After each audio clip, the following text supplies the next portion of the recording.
Et si tout ce que tu as cherché dans les regards des autres, dans les validations, dans les réseaux sociaux, dans les bras des hommes, dans les diplômes, dans les accomplissements, et si tout cela n'était qu'une longue quête vers quelque chose que tu n'as jamais vraiment compris?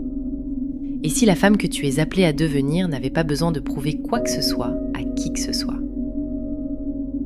Ma sœur, aujourd'hui je veux qu'on parle de quelque chose que beaucoup d'entre nous portent en silence.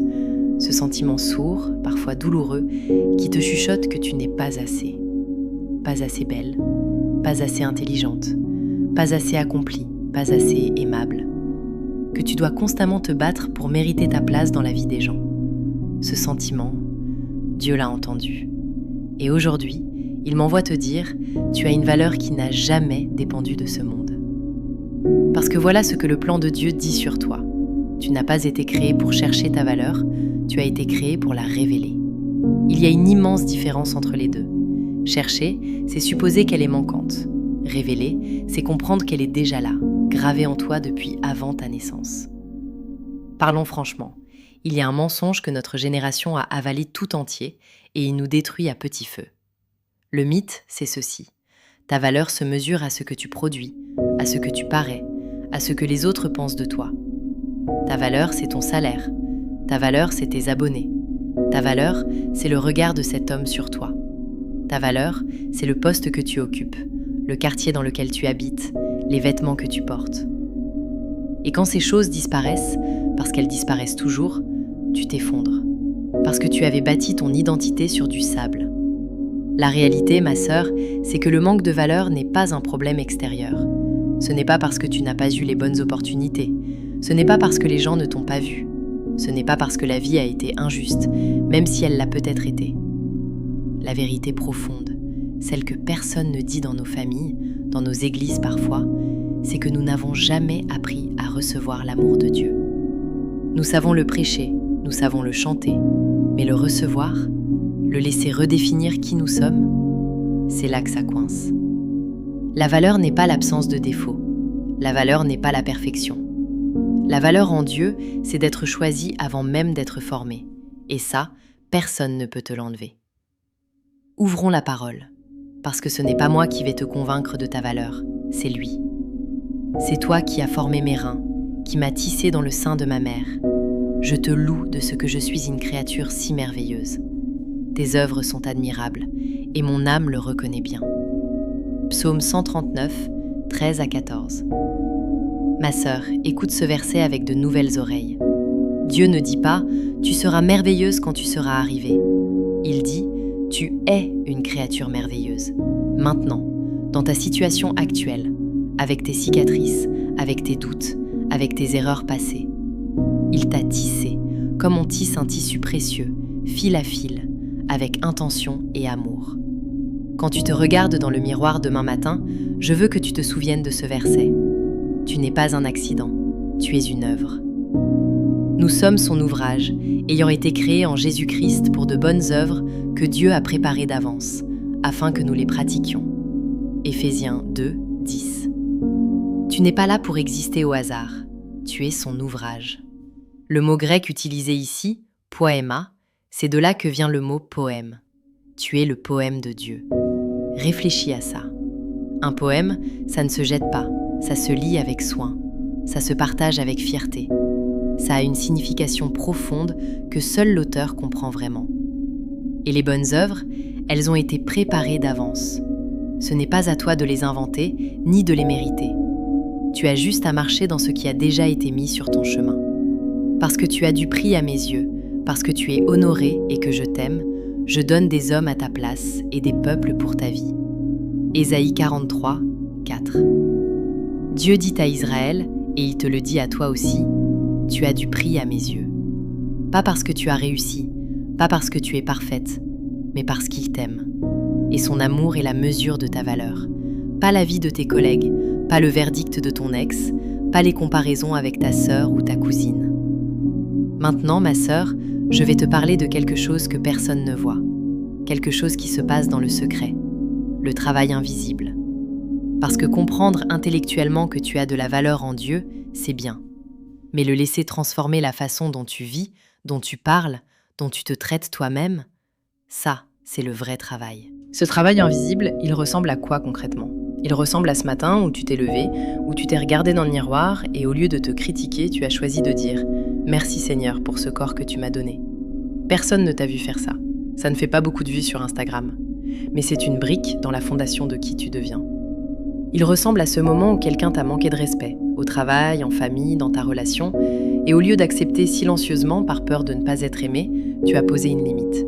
Avec calme, avec dignité, parce que tu sais désormais que tu vaux mieux que ça. Il ressemble à cette Bible ouverte à 6h du matin quand tout le monde dort encore, à cette prière murmurée dans ta voiture avant d'entrer au bureau, à ce journal intime dans lequel tu écris ce que Dieu te dit sur toi, pas ce que le monde te dit, mais ce que lui te dit. La femme qui a trouvé sa valeur en Dieu, elle ne le crie pas sur tous les toits. Elle n'a pas besoin de te convaincre qu'elle va bien. Elle a une paix que le monde ne comprend pas. Elle a une stabilité qui fascine ceux qui ne savent pas d'où elle vient. Jésus a dit que celui qui est fidèle dans les petites choses sera mis à la tête des grandes choses. La fidélité dans les petites choses, ma sœur, ça commence par la fidélité à l'image que Dieu a de toi, chaque jour, dans le secret. Quand tu choisis de te parler avec douceur plutôt qu'avec violence. Quand tu refuses de te comparer à une autre. Quand tu gardes tes limites, même si ça coûte une relation.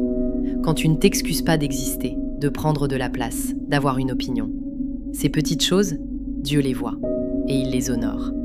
Parlons maintenant d'un choix, parce qu'il y a toujours un choix. D'un côté, il y a le confort éphémère d'aujourd'hui. Continuer à chercher ta valeur dans les endroits familiers, même si ces endroits t'ont déjà blessé.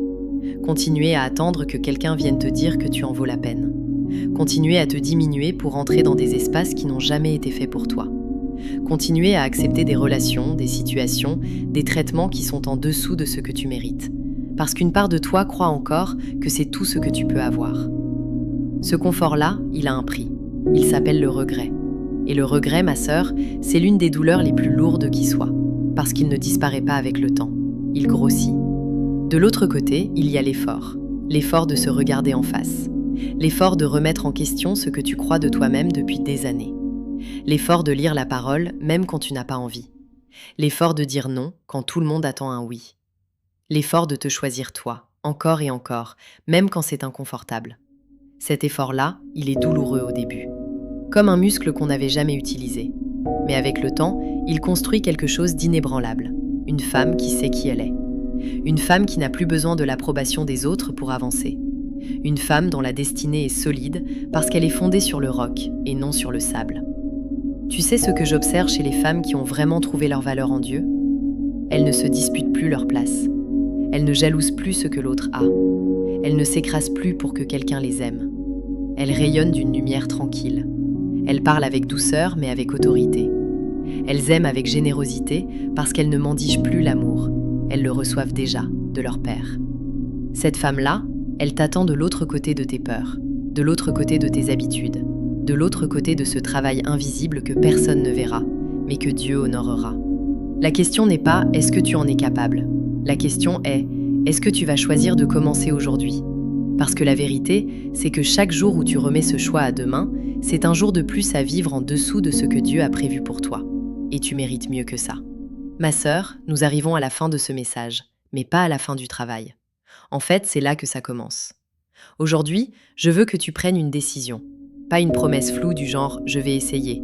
Non, une décision claire, tranchée, ancrée dans la conviction que Dieu ne ment pas quand il dit que tu as du prix à ses yeux. Je veux que tu décides aujourd'hui d'arrêter de te battre pour une place que Dieu t'a déjà donnée. Je veux que tu décides d'arrêter de chercher dans les regards des hommes ce que seul le regard de Dieu peut te donner. Je veux que tu décides d'arrêter de te punir pour des erreurs que sa grâce a déjà couvertes. Parce que tu n'es pas une erreur de Dieu. Tu n'es pas un projet inachevé que personne ne veut. Tu es son œuvre, son poème, sa fille. Et les filles du roi ne mendient pas. Elles règnent, avec humilité, avec grâce, avec la certitude que leur Père a tout prévu. Alors ce soir, quand tu seras seul, dans le silence de ta chambre, je veux que tu poses ta main sur ton cœur et que tu dises à voix haute « Dieu m'a créé avec intention. Il m'aime sans condition. Je suis précieuse à ses yeux. » Dis-le, même si tu ne le ressens pas encore. La foi précède le ressenti. La déclaration prépare le chemin à la révélation. Si ce message t'a touché aujourd'hui, si quelque chose en toi a résonné, j'ai besoin que tu fasses une chose. Écris dans les commentaires cette phrase. Je suis précieuse aux yeux de Dieu.